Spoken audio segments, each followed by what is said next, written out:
수업할 때 보기 좋은 5분 프리뷰 5분 챔스 시간입니다. 안녕하세요. 저는 인터TV 아나운서 햄다이크 혜민입니다. 제 옆에는 이현우 기자님 같이 나와 계십니다. 안녕하세요. 네, 안녕하세요. 이터풀의 이현우 기자입니다.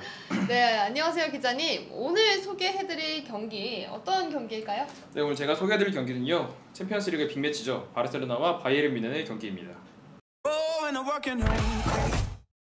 네, 프리뷰 시작해 볼 텐데요. 오늘 경기의 관전 포인트 어디 있을까요? 네, 오늘 경기는 아무래도 지금까지 챔피언스리그 8강전에 남아있는 팀 중에서 가장 최고의 우승 후보로 꼽히는 두 팀의 대결입니다. 그래서 미리 본 결승전이라고도 불리고요. 또 이번 챔피언스리그 대회 형식이 좀 특이해요. 평소에는 16강부터 4강까지 홈앤 어웨이로 총 2경기씩 치러졌는데 이번에는 코로나 사태가 터지면서 중간에 리그가 챔피언스리그가 중단되었잖아요. 맞아요. 남은 일정이 워낙 촉박하기 때문에 8강, 4강 모두 이제 단판전으로 치러집니다. 아니 근데 기자님, 이번 바르셀로나의 수비 가장 약하다고 보고 있는 분들이 있습니다. 어떻게 보시나요? 네, 바르셀로나 수비진이 최근 몇 시즌 동안 통틀어서 올 시즌이 가장 좀 취약하다는 분석을 받고 있습니다. 이젠 그 수비 핵심 선수들이 주로 나이도 많이 들었고 세대 교체를 아직 좀 시대하지 않았다, 성공하지 않았다는 그런 얘기를 많이 들어요. 또 리그에서만 38골을 내줬어요, 바르셀로나가. 경기당 한 골씩을 꾸준히 내줬다는 얘기인데, 그리고 이번에 상대하는 팀이 바이에른 뮌헨인데 또 뮌헨은 리그에서 올 시즌 몇 골 넣었냐면은 100골 넣었어요, 총. 진짜 많이 넣었네요. 네, 34경기에서 100골이니까 한 경기당 3골씩을 넣었던 팀입니다. 그래서 과연 바르셀로나 수비진이 이런 극강의 바이에른 뮌헨 공격진을 상대로 얼마나 고생을 할지. 바이에른 뮌헨의 감독, 약간 생소한 감독님이시거든요. 한스디터 플리크 감독인데 어떻게 보고 계신가요?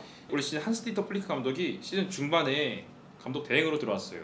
이전에 있던 니코 코바치 감독이 사임을 했죠. 사임을 하면서 그 대행으로 플리크 감독이 올라왔는데, 감독을 맡겨보니까 처음 맡길 때 구단의 계획은 올해까지만 좀 해줘라, 올 시즌까지 해줘라 했는데 하다 보니까 잘하는 거예요. 그래서 시즌 중반에 이 감독은 우리가 정식 감독으로 채용을 해야겠다 해서 중간에 정식 감독으로 된 분입니다. 그 리그 첫 경기에서 또 그 라이벌 도르트문트를 만났어요. 근데 그때 4대0으로 이겼고, 그 챔피언스리그 츠베지다 원정에서도 6대0으로 이겼고, 이러다 보니까 구단에서도 신뢰를 많이 얻었고 팬들의 반응도 좋아서, 그래서 구단에서는 정식 감독으로 같이 해보자라고 얘기를 한 상황입니다. 이와는 좀 상반된 분위기가 우리 바르셀로나에서도 흘러가고 있는데요. 지난 1월에 부임한 바르셀로나 감독 키케 세티안의 이야기를 빼놓을 수가 없습니다. 네, 맞습니다. 바르셀로나도 역시 올해 중반에 감독이 바뀌었어요. 이전에 있었던 에르네스토 발베르데 감독이 성적 부진으로 경질을 당했고, 그 후임으로 키케 세티안 감독을 선임했습니다. 처음에 부임했을 때 리오넬 메시나 루이스 수아레즈 같은 정말 세계 최고의 스타들이 전술이 좀 일관되지 않다, 혹은 우리가 기존에 쓰던 바르셀로나 철학과 다르다라고 해서 감독과 코칭 스태프를 무시하는 장면이 영상으로 많이 포착이 되었습니다. 그래서 감독과 선수가 사이가 안 좋다 보니까 당연히 성적이 안 좋고 구단 분위기도 안 좋고, 그래서 올 시즌에 만약에 챔피언스리그 우승을 하지 못하면 바르셀로나가 17년 만에 처음으로 무관으로 시즌을 마치게 돼요. 이번 챔스 우승을 놓치게 된다면은 감독이 경질될 수도 있습니다. 그럼 이제 각 팀의 키플레이어 이야기를 안 해볼 수가 없죠. 레반도프스키와 메시의 이야기를 한번 해볼까 하는데요.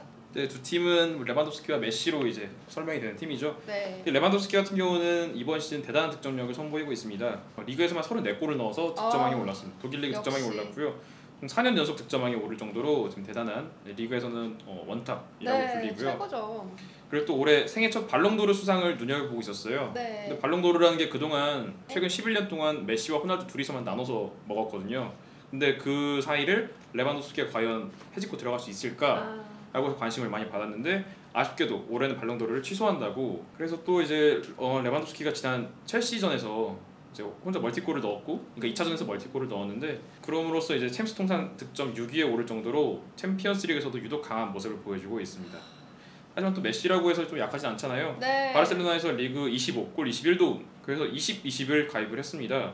뿐만 아니라 지난 나폴리전에서도 정말 경이로운 득점을 보여줬을 정도로 메시 역시 잘하고 있기 때문에 메시와 레반도프스키의 두 스타의 대결도 많은 관심이 집중됩니다. 기자님, 승부 예측 시간이 돌아왔습니다. 아니 기자님이 53%의 기록률을 보유하고 계세요. 오늘 경기 어떻게 보고 계신가요? 저는 개인적으로 뮌헨이 이길 것 같다는 생각이 들어요. 이유는요? 뮌헨 공격이 너무 세요. 또 반대로 바르셀로나 수비가 정신을 못 차리고 있어. 기왕이면은 골이 많이 나와야 재밌잖아요. 우리 한국 시청자들이 새벽에 보니까 정신없이 골 터지다가 최종적으로는 뮌헨이 이길 것 같은 그런 느낌이 듭니다.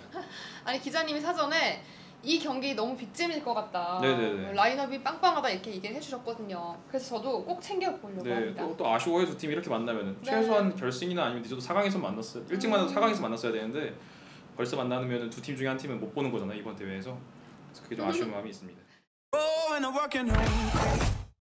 지금까지 이현우 기자님과 함께 5분 챔스 시간 가져봤습니다. 영상이 즐거우셨다면 좋아요와 구독 눌러주세요. 안녕.